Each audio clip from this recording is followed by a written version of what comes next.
Որպես նախաբան, ավարտեցինք մեր հերթական նախագծային աշխատանքը ֆիլմի տեսքով։ Նպատակն է մատաղ սերնդի մոտ արմատավորելու մեր ազգային արժեքները, ինչպես սրբություն, ազգապահպանության և պետականաշինության գործում որպես կարևոր գործոն։ Առանց ազգային արժեքների և հայրենասիրության քաղաքացին չի կարող հարգել ինքն իրեն, ընտանիքին, հայրենիքին։ Մեր ազգային արժեքները հասարակներ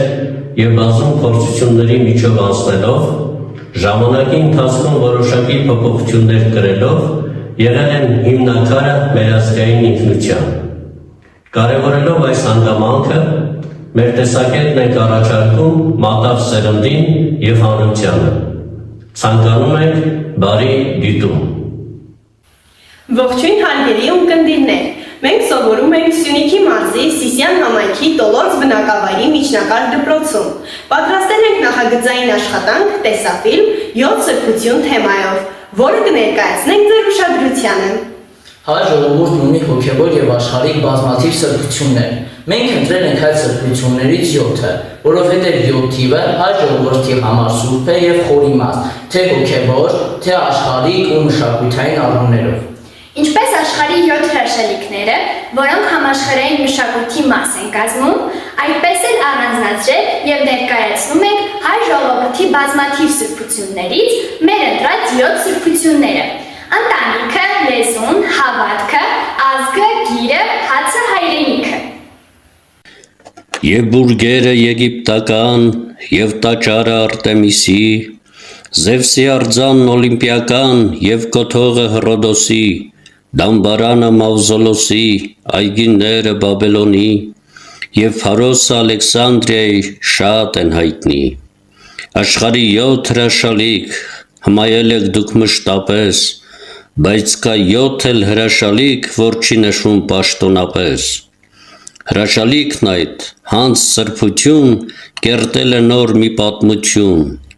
Հայը դարերով սիրով է պահել 7 թանկ սրբություն, ազգը, հավատը, գիրը մեր լեզուն, հացն անապազօրյա, սուրբ անուններ են եղել դարերով, հայ ընտանիքը և ամենից վեր, ամենից լույս է մայր հայրենիքը։ Զորավոր է այն ազգը, որն ունի զորավոր ընտանիքներ, մուրացան։ Ընտանիքը հասարակության հիմքն է, նրա սկզբնական օղակը, պետության ակունքը, ամենափոքր միավորը։ Այսինքն, ընտանիքի միջոցով է հասարակությունը իրականացնում իր համար կենսական նշանակություն ունեցող վերարտադրման գործընթացը, ընդ որում այն տեղի է ունենում ոչ միայն կենսաբանական, այլ նաև ազգային, հոգեբանական, լեզվական, մշակութային և այլ առումներով։ Այսինքն, մարդ ոչ միայն ծնվում ու ֆիզիկապես հասունանում է ընտանիքում, այլ նաև ձևավորվում է որպես անձ, անհատականություն, իր ունակություններով ու կարողություններով։ Որպես սոցիալական կայուն միավորում, ընտանիքն առաջացել է նոր քարի դարի վերջում։ Ընտանիքն Աստծո ամենամեծ պարգևն է, որ տրված է մարդուն հոգևոր երջանկության համար։ Այն սիրո և հանդուրժողականության վրա հիմնված հոգևոր արժեք է, որն անհրաժեշտ է պահպանել և զորացնել։ Ընտանիքը հայ ժողովրդի մշակույթում դարեր շարունակ եղել է ու կա ամենաարժեքավոր և հիմնարար կառույցներից մեկը, սերունդների շարունակականության, ազգային ինքնության միջավայր, որտեղ յուրաքանչյուրը գիտի իր տեղն ու դերը, պարտականությունները, հարգանքը, ներողամտությունը և այլն։ Հայ ընտանիքը ավանդաբար ընկալվել է որպես մի համակարգ, որտեղ ձևավորվում է մարդու արժեքային համակարգը։ Սերը և հարգանքը ծնողների և հայրենիքի հանդեպ, քույր և եղբայր փոխհարաբերության ձևավորումը, հարգանքը փոքրերի և մեծերի հանդեպ և այլն։ Հայ ծնողները ավանդաբար մեծ ուշադրություն են դարձնում երեխայի հայեցի և հայրենասեր, բարոյական և աշխատասեր սերունդ դաստիարակելու, ընտանիքի և հասարակության համար պիտանի և արժանավոր մարդ մեծացնելու գործում։ Հայ ընտանիքում դերերը միշտ պարզ են եղել։ Տղամարդը որպես ընտանիքի պաշտպան, արժանապատվության պահապան, աշխատանքով սնունդն ու նյութականը ապահովող։ Կինը ընտանիքի ջերմության, բարության, երեխաների դաստիարակության կրողը։ երկուսով որպես ընտանիքի հենասյուն, նրա կայունության և զարգացման երաշխիք։ Մայրիկներն ու տատիկները սերնդեսերունդ փոխանցել են հայերենը, եկեղեցական հավատքը, ազգային մշակույթն ու ավանդույթները։ Հայ ընտանիքում առանձնահատուկ հարգանք էր վայելում մայրը։ Պատահական չէ, որ մայրական սիրո գաղափարին են անդրադարձել բազմաթիվ հայ գրողներ, իրենց ստեղծագործություններով փառաբանելով մայրական սիրո, նվիրվածության և հավատարմության մասին։ Հայ ընտանիքում հատուկ տեղ ունի հյուրընկալությունը, հավաքույթները, ուրախության թե տխրության արարողությունները, մեծ տոները։ Ծնունդը որպես ողջ ընտանիքի համար կարևոր իրադարձություն, տարեդարձներ, հիշատակի օրեր, և ամբողջ ընտանիքը համախմբվում է, և այլն։ Ըստ կազմի, ընտանիքը լինում է մեծ կամ փոքր։ Ներկայումս ավելի տարածված է փոքր ընտանիքը, հայր, մայր, զավակներ։ Հնում հայ ավանդական, նահապետական ընտանիքում միևնույն հարկի տակ ապրում էին մի քանի փոքր ընտանիքներ, մինչև 30 շունչ։ Մեծ ընտանիքի կամ գերդաստահնի նահապետի գլխավորությամբ, որին ենթարկվում էին տան անդամները։ Գերդաստանի բոլոր անդամները պարտավոր էին իրենց արարքների համար հաշիվ տալ նահապետին, սակայն ինքը հաշվետու չէր ոչ ոքի։ Ճաշելիս նահապետը միշտ նստում էր սեղանի գլխին, և առանց նահապետի ոչ ոք իրավունք չուներ նստելու սեղանի շուրջը։ Նահապետական շրջանում տան կուտակված գումարն ու ունեցվածքը պահպանվում էր նահապետի կնոջ մոտ։ Նրա ձեռքում էր գտնվում նաև տան մառանի բանալիները։ Ընտանիքի յուրաքանչյուր տղամարդ ուներ իրեն վստահված աշխատանքը։ Տնտեսության հիմնական աշխատանքները վարում էին տղամարդիկ, իսկ կանանց պարտավորությունների մեջ մտնում էին տնային տնտեսության վարումը, գյուղատնտեսության հումքի մշակումը, տեսակավորումը, պահեստավորումը, այստեղից էլ տղամարդը դրսի պատն է, կինը ներսի ասացվածքը։ Հայրը, որպես լավ ամուսին, դրսի գործն է իրեն ուսին, մայրը, որպես տանտիրուհի, ներսի հոգսն է իրեն հույսին։ Տան ներքին աշխատանքները նահապետի կինը բաժանում էր իր հարսների միջև։ Հաց թխելն ու ճաշ եփելը վստահվում էր ավագ հարսներին, սակայն բոլորն էլ պետք է մասնակցեին թել մանելու և գործելու աշխատանքներին։ Երեխաները նույնպես ունեին իրենց համար նախատեսված աշխատանքները, որոնցով նրանց պատրաստում էին հետագա կյանքին։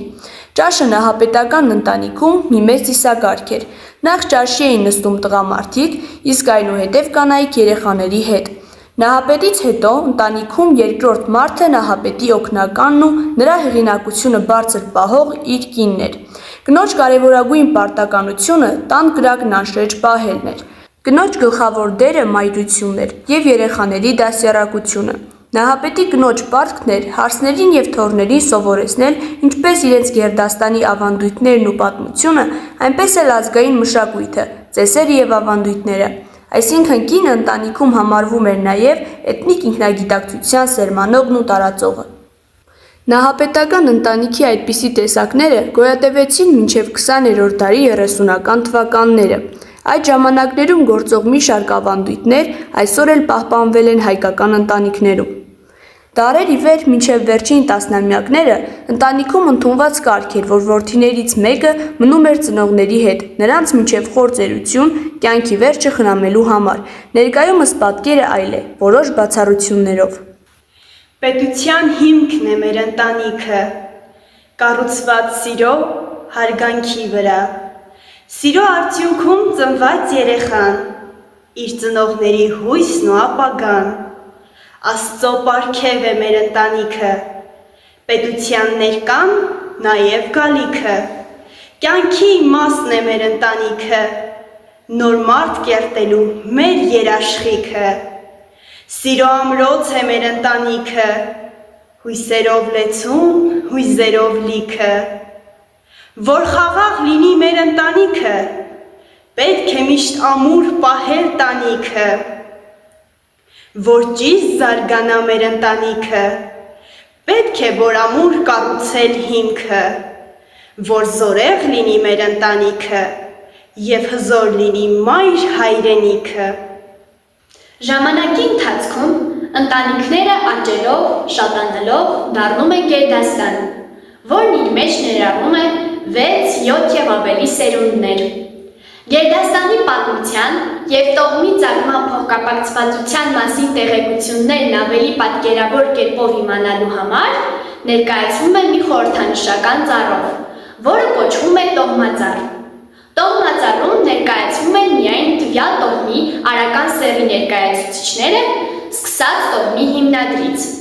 Այն սերունդների համար համարվում է իրենց տոհմի պատմության խորհրդանիշը և հանդիսանում է Հայաստանի ոչ նյութական մշակութային ժառանգության արժեք։ Մեր լեզուն մեր խիղճն է դա, սուրբ հացը մեր սեղանի, մեր հոգու կանչն է արդար ու համը մեր բերանի։ Մեր լեզուն ծուխն է մեր տան, մեր կշիռն աշխարհի մեջ, նա աղն է մեր ինքնության, էության խորհուրդը մեր։ Մեր լեզուն արյունն է մեր, արյունից ավելի թանկ, մեր բուրմունքն ու գույնն է մեր լեզուն մենք ենք, որ կանք։ Նա պիտի մեր առաջին ու վերջին սերը լինի, ինչ ունենք էլ աշխարհում, որ այսքան մեր լինի։ Ազգային կարևորագույն արժեքներից, սրբություններից հաջորդը, եթե ոչ ամենակարևորը լեզուն է։ Հայոց լեզուն և հայոց այբուբենը դարձան այն կարևորագույն հնարավորներից մեկը, որ հայ ժողովուրդը պետականությամբ և առանց պետականության բազմաթիվ կայսրությունների տիրապետության տակ կարողացավ պահպանել իր ազգային ինքնությունը որպես ազգ, չձուլվելով այլոց հետ։ Մայրենի լեզուն ազգային այն արժեքներից է, որոնց հիման վրա ձևավորվում է ազգային ինքնագիտակցությունը կամ ինքնությունը։ Հայոց գրերի ստեղծումից հետո սկսվում է հայերենի զարգացման գլխավոր շրջանը, որը բաժանվում է 3 շրջանի՝ հին հայերեն կամ գրաբար 5-ից 11-րդ դարեր, միջին հայերեն 12-ից 18-րդ դարեր, նոր հայերեն կամ աշխարհաբար 19-րդ դարից մինչև մեր օրեր։ Նոր հայերենը բաժանվում է 2 ճյուղի՝ արևելահայերեն և արևմտահայերեն։ Արևելահայերենը համարվում է գրական լեզու և 1920-ից 91 թվականներին պետական էր խորհրդային Հայաստանում, իսկ 1995 թվականից պետական լեզու է անկախ Հայաստանի Հանրապետությունում։ Հայոց լեզուն համարվում է յուրատեսակ և ինքնատիպ։ Այն պատկանում է հնդեվրոպական ընտանիքին և առանձին ճյուղ է կազմում։ Մինչ 5-րդ դարի սկիզբ հայերը չեն ունեցել իրենց գիրը։ Հայ գրերի գյուտից հետո Մաշտոցը և իր 2 աշակերտները թարգմանեցին Աստվածաշունչը, իսկ հայատառ առաջին նախադասությունն է. Ճանաչել զիմաստություն և ըսխրատ, իմանալ զբանս հանճարո։ Հայ իրականության մեջ ազգային արժեք են հանդիսանում մեր բարբառները,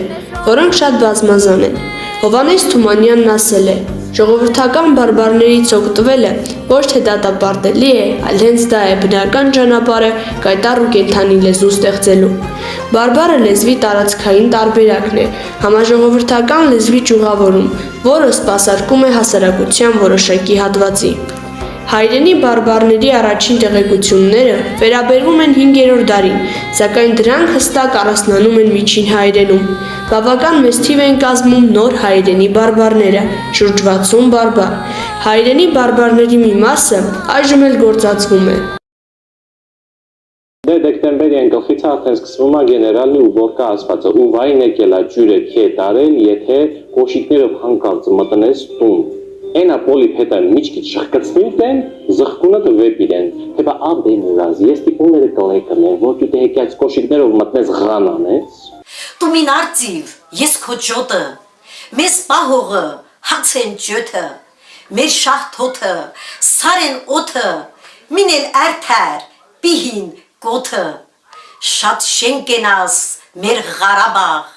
մեր ջիրակին շող ու շապաղ, մեր տոն ու տեղ, հող ու հոտաղ, հինչ վեր ունինք, լող քեզ մատաղ։ Ահա նստած են դարբին մեխագը, քարտաշ հարութը, որմնադիր լիպոն, ընգեր տղերք են, ալեքի կարգով քեֆի են գնում արպաչայ խմբով, ձիերը կայդար թրջում են առած, ծոալեք, կեցի ընձի քովատար Բոստան օնեսն է բարձածային կանչում Կարգի հետևից վազում հևասպար Տեղ չկա օնես ռեսորեգը կոդրի դու ոտքով արի աղբորը ղուրբան Ծով ոտքով որ կամ կուշանա մալեք տղերկը ճամպես աշելով մեռան Եվ թավագլոր տալով օնեսը մի կերպ կպչում է երկատե ճաղին ձերքում նոր քաղաց կոդեմն ու բողկը գրբանում կանանչ վարունգն ու հողին Ergri u hoi korus tsaner korus te harut. Hama honan mahe. Hon irtiro jarnakits ne u gspase. Honan dars korus che. Ashkimez korus martu korus. Martu korus nan darse harut. Inos kelimichen ashkhark ne kbogovi kerta. Որոշ բարբարների խոսակցական տարածքը նկատելիորեն նեղացել է, իսկ բազմաթիվ բարբարախոս տարածքներ այժմ վերացած են։ 1915 թվականի հայոց ցեղասպանության և տեղահանման հետևանքով դրանց մեծ մասը զրկվելով բնորանից, մատնվելով կորստյան, օրինակ Ագուլիսի, Համշենի և այլն։ Սփյուռքում հայտնված բարբարները կտրված լինելով սնուցող միջավայրից ավելի արագ են վերանում։ Գրական լեզվով զանգվածային ուսուցման և հրապարակումների արդի պայմաններում հայերեն բարբարները դատապարտված են աստիճանաբար մահացման, դա բնական և անշրջելի գործընթաց է։ Հայոց լեզվի իմաստությունը, նրա ճիշտ օգտագործումը, խնամքը, յուրաքանչյուր հայի սուրբ պարտականությունը պիտի լինի։ Պարույր Սևակն ասել է. Մեր լեզուն միայն մեզ չի պատկանում, այլ աշխարհին։ Նա միայն մեր սրբությունը չէ, այլ մասունքը հանուր մարդկության։ Այդ լեզվի խնամքը, նրա անաղարտությունն ու պաշտպանությունը դրված է մեզ վրա։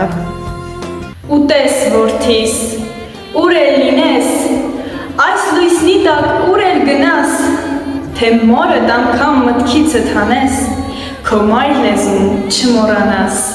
Լեռնային գետի ջինչոքուձայն է սարերից իջած Մեզ գուրգուրով, մեզ նու կանչով, մեր հայոց լեզուն Մեր հայոց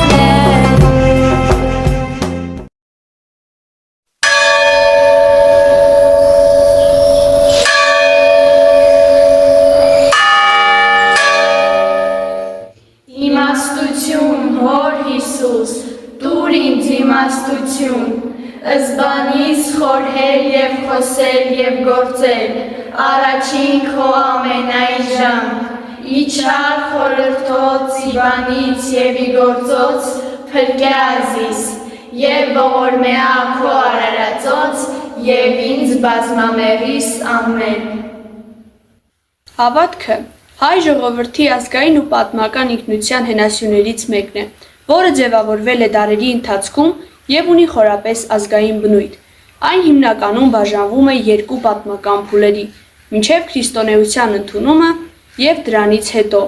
Նախաքրիստոնեական հավատքը հայ ժողովրդի մոտ դարեր շարունակ հեթանոսությունն է, բազմաստվածային հավատքը կառուցված բնության և երկնային ուժերի պաշտամունքի վրա։ Հայոց դիցարանում բազմաստվածության կարևոր և ընդունված աստվածներից էին Արամազդը, գլխավոր աստված կամ աստվածների հայրը, Անահիտը, մայր աստվածուհին, Վահագնը, ամպրոպի ու կայծակի աստվածը, Աստղիկը, սիրո և ջրի աստվածուհին։ Հայտնի աստվածներից էին նաև Նանեն, Տիրը, Վանատուրը և այլն։ Այս հավատքը կապ ուներ բնության, նախնիների և աստվածների ուժի հետ։ Հին ժամանակներից մեզ է հասել Գառնիի հեթանոսական տաճարը։ Հայաստանը 301 թվականին դարձավ աշխարհի առաջին երկիրը, որը քրիստոնեությունը հռչակեց որպես պետական կրոն։ Այդ փոփոխությունը տեղի ունեցավ Սուրբ Գրիգոր Լուսավորչի և Տրթատ Գ թագավորի ջանքերով։ Քրիստոնեության ընդունումը արմատապես փոխեց հայ հավատքի բնույթը, հաստատելով միաստվածության, սիրո և հավիտենական կյանքի գաղափարները։ Որի հիմնական առանձնահատկություններն են հավատը, Հիսուս Քրիստոսի աստվածության, Սուրբ Գրքի Աստվածաշնչի ընդունումը, հայ առաքելական եկեղեցու կենտրոնական դերը, Սուրբ խորհուրդների, մկրտություն, հաղորդություն, օծում և այլն պահպանումը, հայոց եկեղեցու ծիսական յուրահատկությունները։ Հայոց եկեղեցին դարեր շարունակ եղել է հայոց ինքնության պահապան, հատկապես օտար տիրապետությունների ժամանակ։ Եկեղեցի բառը նշանակում է հավատացյալների աղոթքի վայր, որը երկու իմաստ ունի՝ հոգևոր և ֆիզիկական։ Հոգևոր իմաստով եկեղեցին նշանակում է քրիստոնյաների միություն, այսինքն մարդկանց համախումբ, ովքեր հավատում են Հիսուս Քրիստոսին և հետևում նրա ուսմունքին։ Այս իմաստով եկեղեցին կենդանի մարմին է, իսկ Քրիստոսը այդ մարմնի գլուխ։ Ֆիզիկական իմաստով եկեղեցին նշանակում է աղոթատեղի կամ պաշտամունքի շինություն, որտեղ մարդիկ հավաքվում են Աստծուն փառաբանելու, աղոթելու և այլ արարողություններ անցկացնելու համար։ Եկեղեցին առաքելական է, որովհետև Քրիստոս իր առաքյալների միջոցով տարածեց քրիստոնեությունը և ընդունեց եկեղեցին։ Հայաստանյան Սուրբ եկեղեցին մեկ ամբողջական միությունն է, որի բարձրագույն հոգևոր պետը ամենայն հայոց կաթողիկոսն է, նստավայրը Սուրբ Էջմիածին։ Հայ եկեղեցին ունի նվիրապետական 4 աթոռներ կամ կենտրոններ՝ Մայրաթոռ Սուրբ Էջմիածին, Մեծի տան Կիլիկիո կաթողիկոսություն, Երուսաղեմի հայոց պատրիարքություն, Կոստանդնուպոլսի հայոց պատրիարքություն։ Բացի նվիրապետական այս 4 աթոռներից, աշխարհի մի շարք երկրներում գործում են եկեղեցական կառույցներ, որոնք կոչվում են թեմեր։ Կրոնը և հատկապես հայ առաքելական եկեղեցին մեծ ազդեցություն են ունեցել հայկական մշակույթի և գիտության զարգացման, ազգային ավանդույթների, արժեհամակարգի ձևավորման վրա։ Շատ վանքերում գործել են համալսարաններ, օրինակ Տաթևի, Գլաձորի և այլն։ Մեզ են հասել դարեր առաջ կառուցված բազմաթիվ եկեղեցիներ և վանական համալիրներ, և ներկայումս էլ կառուցվում են նորերը Հայաստանում և աշխարհի շատ երկրներում, որտեղ հայության կենտրոններ կան։ Այսպիսով, անցած 1724 տարիների ընթացքում եկեղեցին և հավատքը դարձան միակ ազգապահպան հենարանը, հայ ժողովրդի լինելիության գրավականը։ Հայր մեր, որ երկինս ես, Սուրբ Եղեցի անունը քո, եկեղեցի արքայությունդ քո, Եղեցի կամքը քո, որպես երկինս և երկրի, ըստ մեր հանապազորդ թող մեզ այսօր և թող մեզ պարտիս մեր, որպես և մենք թողում մերոց պարտապանած, և մի տանիս մեզի փորձություն, այլ փրկյազ մեզ իչար է, զիքո է արքայություն և զորություն և փառք հավիտյանս, ամեն։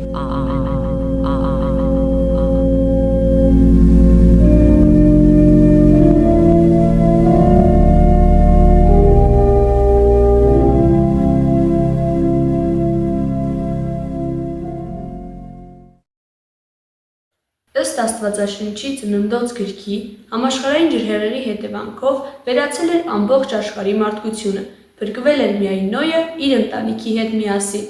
Նոյի 3 որդիներից Հաբեթի որդի Թորգոմից էլ սերվել է Հայկ Նահապետը, որից էլ հայ ժողովուրդը։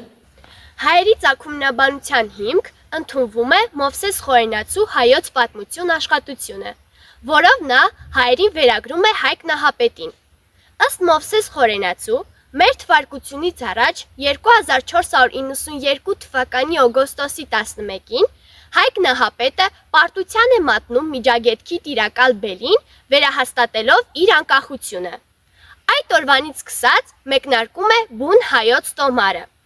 Հայկական ավանդության համաձայն Հայկ Նահապետի անունով մեր ազգը կոչվեց հայ, իսկ երկիրը Հայաստան, և Հայկ Նահապետի ժառանգներից էլ Արամ Նահապետի անունով առաջացան հայերենի Արմենիա և հայերի Արմեն անվանումները։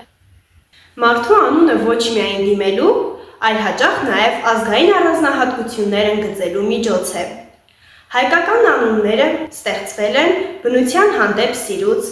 ազգերի միջև փոխհարաբերություններից, ազատագրական շարժումների և պատերազմների հետևանքով և այլն։ Հայկը հայկական անունների շարքում առաջինն է։Այն իր մանկանը կոչել է ազատ, որ ազատ լինի հողը հարազատ, բայց հարձակվել են վայրենի մարդիկ, և նա զավակին կոչել է մարտիկ, Երկիրն է պղծել թշնամին հրեշ, եւ հայրը որդուն կոչել է վրեժ,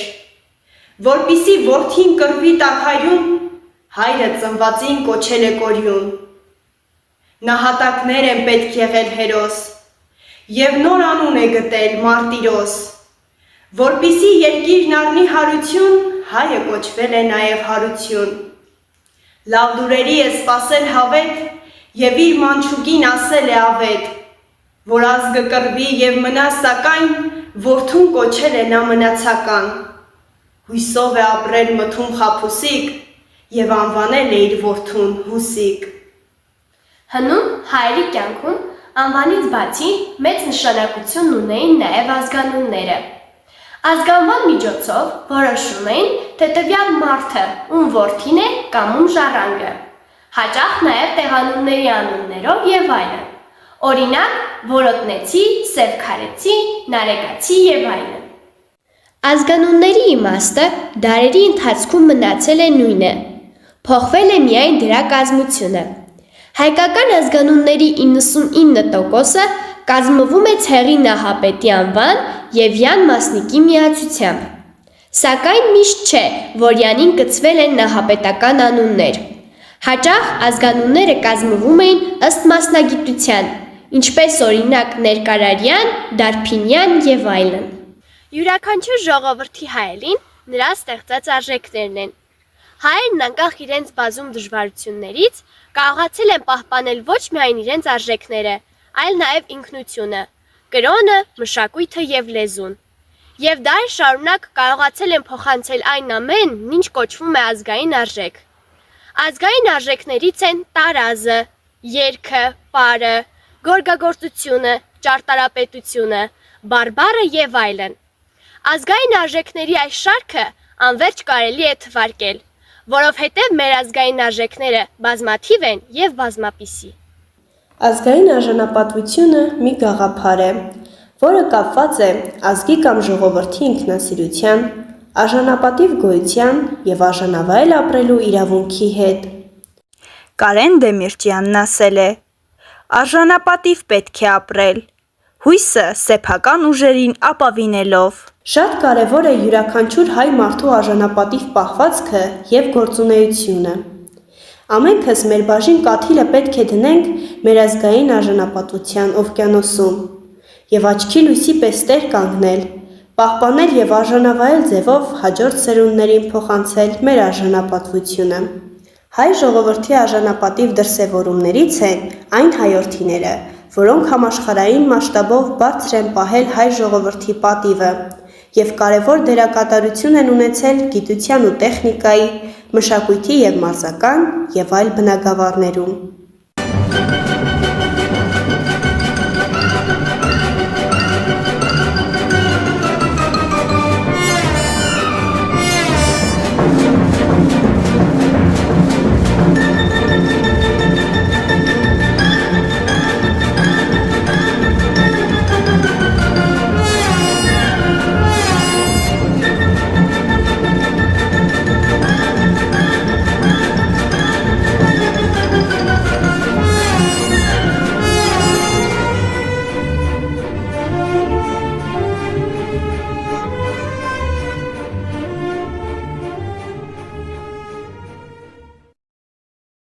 Մինչև որոշակի ժամանակաշրջան բանավոր խոսքը եղել է տեղեկատվության միակ աղբյուրը։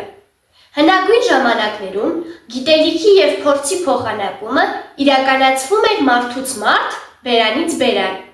Այդ ընթացքում տեղեկատվությունը կորում կամ անճանաչելիորեն խեղաթյուրվում էր։ Նման թերություններից խուսափելու համար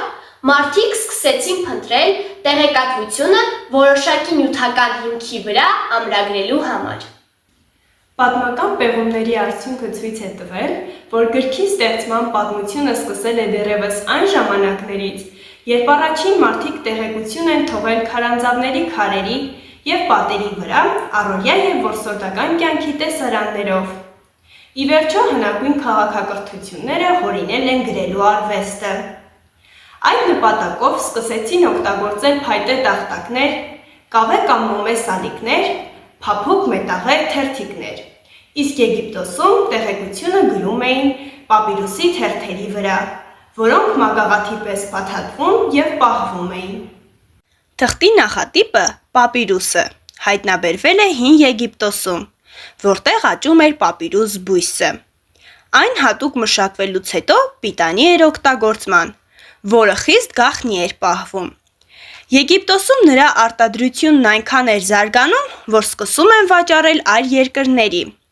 Պատմության մեջ առաջին գրքերը կարելի է համարել եգիպտական մագաղաթները։ Այնուհետև սկսեցին օգտագործել ընտանի կենդանիների կաշիները հատուկ մշակման ենթարկելուց հետո։ Մեկ գիրք տպագրելու համար անհրաժեշտ էր ընտանի կենդանիների մի ամբողջ հոտ, որի արդյունքում ստացված գրքի թերթերը միասին ամրացվում և կազմվում էին փոքր ծավալներով, որի վրա տեղեկությունը բարեխղճորեն արտագրում էին հատուկ կրթություն ունեցող մարդիկ։ Ժամանակի ընթացքում գրելը մեծ ճանաչում է գտնում եւ առաջ են գալիս գրքերի մեծ պահանջարկ։ Իսկ մագաղաթը շատ թանկ նյութ էր համարվում եւ դրանից գրքեր ստեղծելը ձեռնտու չէր։ Մարդիկ սկսեցին փնտրել նոր տարբերակներ եւ հետագայում մագաղաթը փոխարինվեց թղթով։ Որոշ տեղեկությունների համաձայն թուղթը առաջին անգամ ստեղծվել եւ օգտագործվել է Չինաստանում երկրորդից երրորդ դարերում։ Հնագույն ժամանակներից ի վեր գիրն ու գիրքը ուղեկցել են մարդուն ձևավորելով նրա հոգևոր եւ մտավոր աշխարհն ու անհատականությունը։ Գիրք բառի հիմնական իմաստը այսպես թե այնպես առնչվում է գիտելիքներին, կրթությանը, մշակույթին, տեղեկատվությանը։ Հայերենում գիրքը գիր բառի հոգնակին է, որի հոմանիշն է մատյան, որտեղից էլ մատենադարան, մատենագիր, մատենագետ եւ այլն։ Հայերը դարեր շարունակ ժայռապատկերների եւ սեպագիր արձանագրությունների միջոցով պատմել են իրենց կենսագրությունը, սերունդներին փոխանցել կարևոր տեղեկություն, պատմություն արձանագրող փաստ։ Հիշարժան է Էրեբունի Երևանի հիմնադրման կապակցությամբ հայկական թագավորության գահակալ Արգիշտի առաջինի մեր թվարկությունից առաջ 782 թվականին արած սեպագիր արձանագրությունը, հանդիսանալով Երևանի ծննդյան այցեքարտը, որը հայտնաբերվել է 1950 թվականի սեպտեմբերի 25-ին Երևանի արևելյան կողմում, Արին-Բերդի տարածքում։ Իսկ հայկական լեռնաշխարհի ժայռապատկերներն իրենց հսկայական քանակով, ոճային բազմազանությամբ եւ հարուստ բովանդակությամբ աչքի են ընկնում հին աշխարհի մշակութային ժառանգության մեջ։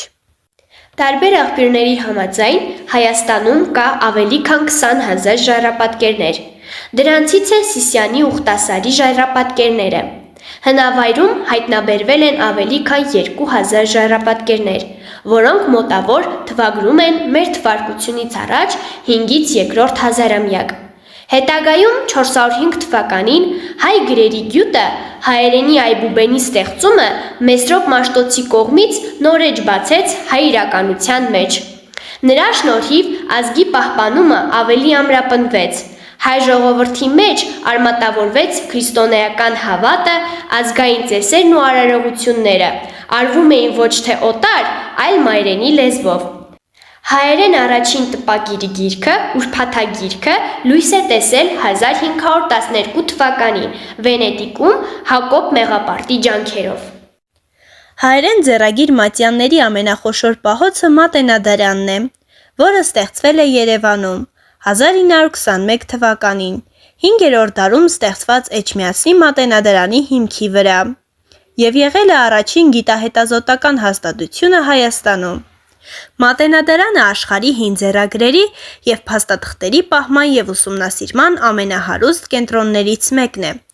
որտեղ պահպանվում է շուրջ 23,000 ձեռագիր և 300,000 արխիվային փաստաթուղթ, ամեն տարի այն ունենում է շուրջ 500,000 այցելու։ Իսկ Հայաստանի ազգային գրադարանը աշխարհի ամենախոշոր հայ գրականության պահոցն է, որը հիմնադրվել է 1919 թվականի հուլիսի 4-ին։ Այստեղ պահվում են ավելի քան 100 լեզուներով մոտ 6 միլիոն միավոր տպագիր գրականություն։ Հայ ժողովրդի համար կարևոր նշանակություն ունի Վենետիկի Սուրբ Ղազար կղզում գտնվող Մխիթարյան միաբանության կենտրոնը,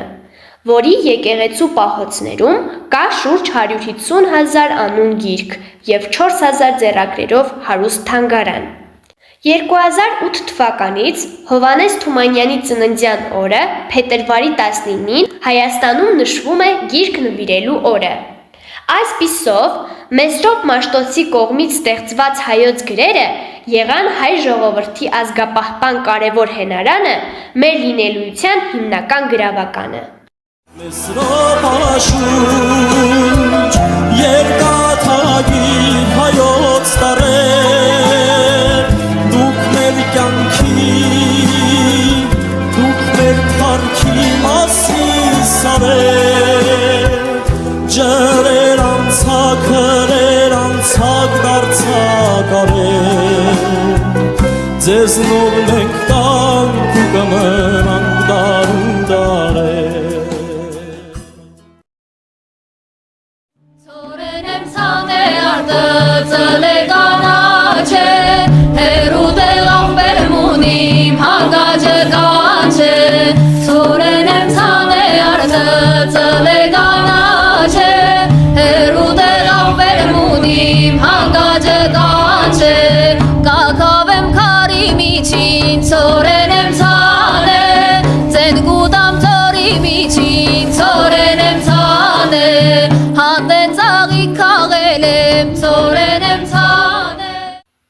Մեր լավաշացը մեր պարզությունն է, որ բաց ենք անում ամենքի առաջ։ Մեր լավաշացը մեր պատմությունն է, կրակի բոցում թրծած ու հարնած։ Մեր լավաշացը մեր տրտմությունն է, համբերությունն է մեր կարկտահար։ Մեր լավաշացը մեր էությունն է, մեր հաց հավատը աղոթք ու նշխար։ Մեր լավաշացը մեր սրբությունն է, երդվել երդվում ենք միշտ հացի առաջ։ Հայի հացը սկսվում է գութանից, հորովելից, հողից ու դաշտից, հատիկից, խաչից և աղոթքից։ Ցորենը այլուր դառնալուց հետո մշակվելով դառնում է հաց։ Հայ ժողովրդի հացեղենի տեսակները բազմաթիվ են։ Դրանցից առանձնանում է լավաշ հացը, որը թխվում է թոնրի մեջ։ Հազարամյակներ ի վեր հայ ժողովուրդը իր ինքնատիպությունը պահպանել սերնդեսերունդ է փոխանցել ազգային ավանդույթների մշակութային առանձնահատկությունների շնորհիվ, որոնցից է մեր ազգային լավաշը, որը Հայաստանում հայտնի է մեր թվարկությունից առաջ առաջին հազարամյակից։ Հնում երկար ժամանակ հաց ունենալու նպատակով ստեղծվեց լավաշը։ Գաղափարը կայանում էր նրանում, որ սովորական հացը թխելուց հետո պետք էր օգտագործել կարճ ժամանակում, իսկ լավաշը թխելուց հետո կարելի էր պահել երկար ժամանակ և այն չէր փչանա։ Լավաշը չորացնելուց հետո ջուր էին ցանում, փափկում էր և դառնում նորից ենթակա օգտագործման։ Պատրաստվում է ալյուրից, գոլ ջրից, թթխմորից և աղից։ Խմորը հունցում են, դնում տաք տեղ խմորման համար։ Խմորումն ավարտելուց հետո խմորը բաժանվում է 300-ից 400 գրամանոց գնդերի։ Լավաշ թխելիս սկզբից գրտնակում բացում են 2 մմ-անոց թերթիկների, հետո օդի մեջ մի ձեռքից մյուսին գցելով քաշում ձգում բացում են, որտեղից էլ առաջացել է լավքաշ լավաշ անունը։ Նման ծագում ունի նաև մատնաքաշը, որը նշանակում է խմորի երեսին մատներով ակոսաձև նախշեր քաշած։ Լավաշը թխում են վաղ առավոտյան, կրակը թոնրում վառում են արևածագին։ Վառած թոնրի շուրջը հատուկ կարգ ու կանոն է սահմանված։ Ըստ ծիսակարգի ոչ մի տղամարդ չպետք է գտնվի թոնրի մոտ։ Հակառակ դեպքում հացը կպոկվի և կընկնի կրակի մեջ։ Հացի թխման արարողությունը ունի 7 խորհուրդ։ Ցորեն աղալը, ալյուր մաղելը, խմորը պատրաստելը, աղ լցնելը, գնդերի բաժանելը 300-ից 400 գրամանոց, թխելը և շարելը։ Լավաշը մենակ թխել չի լինի։ Անհրաժեշտ են 3-ից 5 կին, որոնք իրար հետ հաշտ էին ու հարգում էին իրար, որի խորհուրդը նաև համախմբվածության,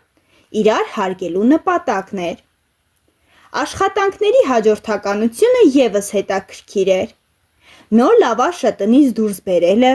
թխելուց 7 հարևաններին բաժանելը իր իմաստն ուներ։ Այսինքն, քո հացը բաժանելը, դա նշանակում է քո ունեցածը ուրիշի հետ կիսելու խորհուրդը, որով օջախի տանառատությունը, հաջողությունը կշարունակվի։ Մեր մշակույթում քո ունեցածը կիսելը ուրիշի հետ համարվում է գրավական, որ քո ունեցածը շարունակական է լինելու,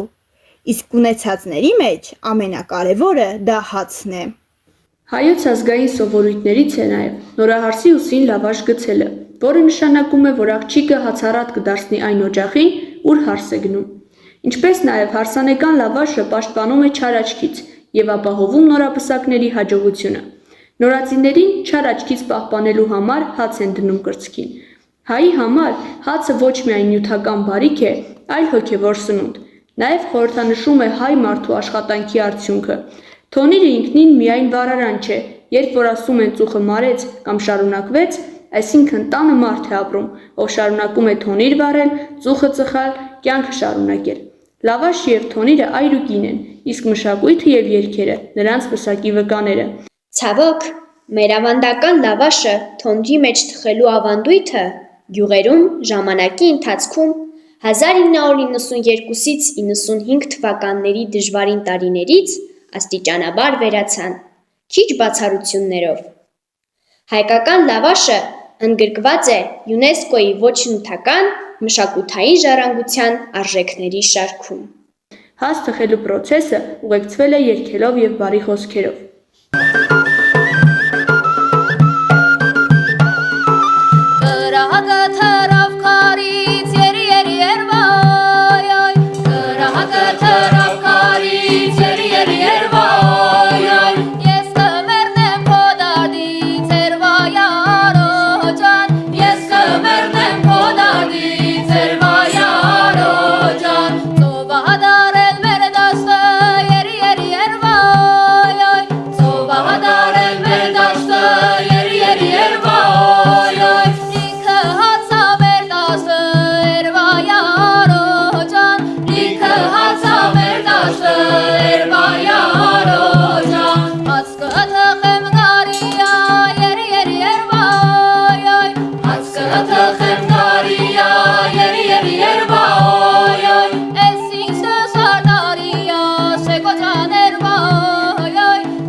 Հայրենիքն ապրում է հայրենասիրությամբ և կործանվում դրա պակասից։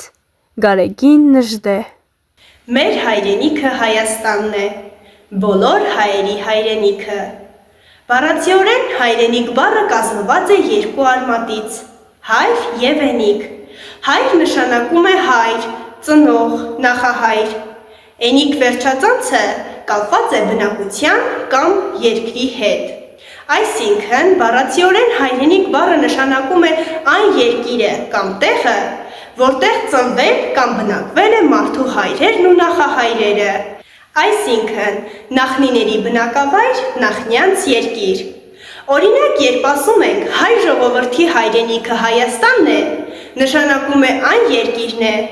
որտեղ ձևավորվել, ապրել և զարգացել է հայ ժողովուրդը։ Խորհրդանշական իմաստով հայրենիքն ավելի լայն և զգացմունքային պատկեր է, քան պարզապես մարդու ծննդավայր։ Հայրենիքն այն սուրբ վայրն է, որտեղ մարդ ձևավորվում է որպես անհատ։ Մշակույթն ու լեզուն են կազմավորվում, սեր և հիշողություններ արթնանում, և որի համար կարելի է պայքարել, զոհվել կամ արժանապատվորեն ապրել։ Կռիվներում ընկան նրանք, ամեն մեկը մի տան ճրագ, ամեն մեկը մի մոր որդի, ամեն մեկը մի աղջկա երազանք անապական, կնոջ սերը, հոր ապագան, ամեն մեկը անգիր մի վեպ, ամեն մեկը անգին մի կյանք։ Նրանք ընկան կռիվներում, բայց ապրում է հոգին նրանց, ապրողներիս, հոգիներում։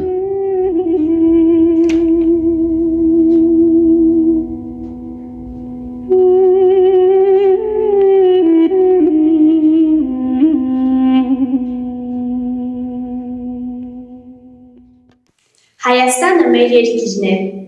մեր ընդհանուր տունը, եւ մենք սիրում, պաշտում եւ գնահատում ենք այն։ Այդ սերն ու նվիրվածությունը մենք արտահայտում ենք ոչ միայն խոսքերով, այլ նաեւ գործերով։ Հայրենիքի համար շատերն են հերոսական գործեր արել, անգամ իրենց կյանքն են տվել։ Սիրել հայրենիքը նշանակում է ճանաչել այն, գիտենալ նրա անցյալը եւ գնահատել մեր նախնիների ստեղծած եւ մեզ ժառանգած անգնահատելի ժառանգությունը։ Բազմաթիվ հայ գրողներ հայրենիքը պատկերել են որպես մայր, սրբություն, կարոտի ու սիրո աղբյուր։ Ընդհանրապես հայրենիքը դա ոչ միայն տեղ է քարտեզի վրա, այլ մարդու արմատների, հիշողության ու ինքնության մռնացում։ Կարևոր է, որ հայրենիքը ունենա պետականություն։ Պետությունն էլ բառացի նշանակում է ունենալ կազմակերպված համակարգ կամ կառույց, այսինքն իշխանություն, կառավարում, ղեկավարում։ Օրինակ Հայաստանի Հանրապետությունը պետություն է, որովհետև ունի իր սահմանները, կառավարությունը, օրենքները, բանակը եւ այլն։ Այսպիսով հայրենիքը եւ պետությունը իրարից անբաժան միասնություն է, որովհետև յուրաքանչյուր քաղաքացի իրեն հպարտ ու արժանապատիվ է զգում։ Հայրենիքի եւ պետության պահպանման հիմնական գործոնը հայրենասիրությունն է, որի գաղափարը դարերի ընթացքում հարստանում եւ սերունդից սերունդ է փոխանցվում պատմական հիշողության միջոցով։ Հայրենասիրության պետք է ապրել, աշխատել, արարել, կյանք ու ոգի դնել, ջանք ու եռանդ թափել։ Առանց հայրենասիրության հայրենիք գոյություն ունենալ չի կարող։ Հայրենիքը բոլոր սերունդների դարավոր հերոսական պայքարի արդյունքն է։ Հերոսների արյունով ներծծված հայրենի հողը քաջերի նոր սերունդներ է կյանքի կոչում։ Ահա թե ինչու հայրենիքի եւ պետականության գաղափարի քարոզչությունը պետք է լինի ազգային գաղափարախոսության կարևոր մասը։ Յուրաքանչյուր ժողովուրդ, եթե ցանկանում է գոյատևել եւ առաջ գնալ, առաջին հերթին պետք է հենվի իր անցյալի պատմության վրա։ Հովհաննես Թումանյանն ասել է. «Անցյալի պատմությունը մի լուսավոր լապտեր է, որ ամեն ժողովուրդ ձեռքին պետք է ունենա իր ճամփեն անմոլոր գնալու համար»։ Հետաքրքիր է ճապոնացիների կրթական համակարգը, որի հիմքում ընկած է ազգային գաղափարախոսությունից բխող 3 ռազմավարական սկզբունքներ։ Կրթության համակարգի օգտագործումը, հարուստ պետություն եւ հզոր բանակ ստեղծելու համար, ազգային աշխարհայացքի ձևավորումը, որը նախատեսում է յուրաքանչյուր անհատի պատասխանատվությունը պետության ճակատագրի համար, ազգի միասնության ապահովումը, որպես կարևորագույն գործոն պետության զարգացման գործում։ Հայրենիքի գաղափարը ժողովրդի գիտակցության մեջ է մտնում, միս ու արյուն է դառնում կրթական համակարգի, ամբողջ երկրում ազգային եւ հայրենասիրական մթնոլորտ ստեղծելու միջոցով։ Այդ ամենից մենք հանգում ենք պատմության փորձով հաստատված այն եզրակացությանը, որ ցանկացած ժողովրդի զարգացման, հաղթության եւ ընդհանրապես գոյատևման հարցը որոշվում է ոչ այնքան ռազմի դաշտում, որքան ազգային դպրոցում։ Ցավոք, մեր ժամանակների ամենացավոտ խնդիրներից հայրենիքից հայ ժողովրդի մեծաքանակ արտագաղթն է, թուլացնելով ազգային ու պետական անվտանգային համակարգը։ Վազգեն առաջին կաթողիկոսը ասել է. «Յուրաքանչյուր մարդ ինքը պետք է որոշի որտեղ ապրի, բայց ոչ հայը։ Այս երկիրը լքելը հավասարազոր է դավաճանության»։ Ընտանիքի դժվար պահին չեն հեռանում ընտանիքից, գնում հեռու, որտեղ հաց է, այնտեղ մնում, դե իսկ հետո ձուլվում, հալվում, այլ մնում են ընտանիքում, մեջքը մեջքի տալիս, խորհում ու մտածում, ինչպես անեն, որ տան ծրված պատը ուղեն, ամրացնեն, եթե պետք է նոր պատ դնեն, որն ավելի ամուր լինի, ու դիմանա ինչ էլ լինի։ Այդ խրճիթը ընտանիքը, հայրենիքն է, մայր հայրենին, տան անդամը ժողովուրդը, հայ մարդուկին եւ մանուկը։ Եկեք վերջ տանք այս աբսուրդին, թե որտեղ հաց, դու այնտեղ կաց, բա հայրենիքն էլ ում մնաց, դե ուրեմն միշտ հավատանք մենք մեր ուժին եւ ազգային միասնությամբ, առողջ մտքով, խոհեմությամբ, հավաքական հզոր ուժով, գալիք հորա վառ հավատով, մեր պետական հզորությամբ, հայրենիքի կուր զորությամբ, Հայաստանի խաղաղությամբ տերը լինենք մեր ինքնության։ Հզոր է այն պետությունը, որի քաղաքացին գիտակցում եւ ամեն ինչից վեր է դասում հայրենիքի եւ պետության շահը, իր պահվածքով, դաստիարակությամբ եւ գործելակերպով, մասնակցում է պետության կայացման ու զարգացման գործին։ Իսկ դրան կարելի է հասնել ոչ թե խոսքերով, ցանկությամբ, այլ անձնական օրինակով, աշխատանքով, հարգանք տածելով այն ամենի նկատմամբ, որը կնպաստի երկրի հզորացմանը։ Մեր հայրենիքը հազարամյակների պատմություն ունի։ Նա հիշատակվում է պետությունների կողքին, որոնցից շատերը ներկայումս գոյություն չունեն։ Իսկ Հայաստանը այժմ էլ կանգուն է իր պետականությամբ, չնայած անցած ճանապարհի բազում դժվարությունների, հերոսական ու ողբերգական իրադարձությունների, պետական ու տարածքային կորուստների։ Մշակութային հարուստ ժառանգություն ունի մեր հայրենիքը, որը դարեր անցնելով, սերնդե սերունդ փոխանցվելով հասել է մեզ։ Այժմ հերթը մերն է, այն եկող սերնդին փոխանցելու համար։ Իսկ դրա համար ներկա սերունդը յուրաքանչյուրս իր անելիքն ունի։ Ծառ տնկելով, տուն կառուցելով, ընտանիք ստեղծելով, զինվորի կողքին կանգնելով, օրենք հարգելով, ազգային արժեքներին տեր կանգնելով եւ այլ արժանապատիվ գործողություններով։ Տկար եսը դեն նետելով եւ հզոր մենքով առաջնորդվելով ու սուսի տված միմյանց հենարան դառնալով միայն կարող ենք հայրենիքը էլ ավելի շենացնել։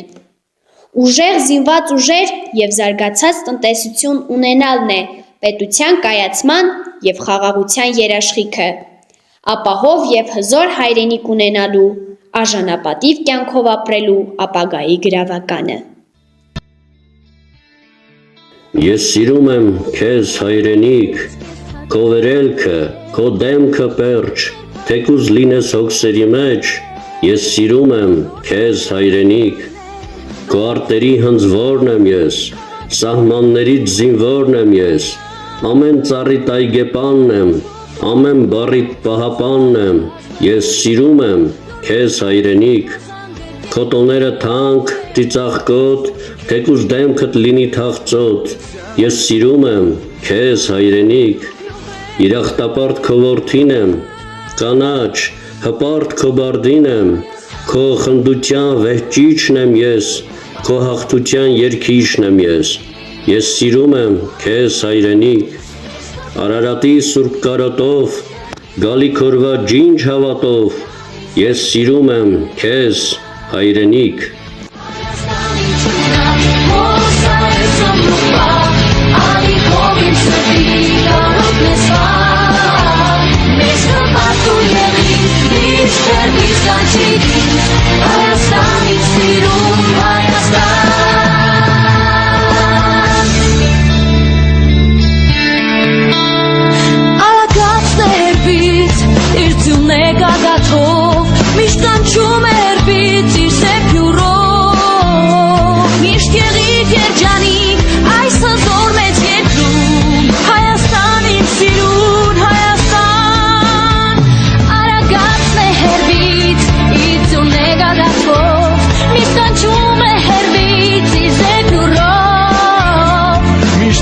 Երջանիկ այս հզոր մեծ երկրում Հայաստան իմ սիրում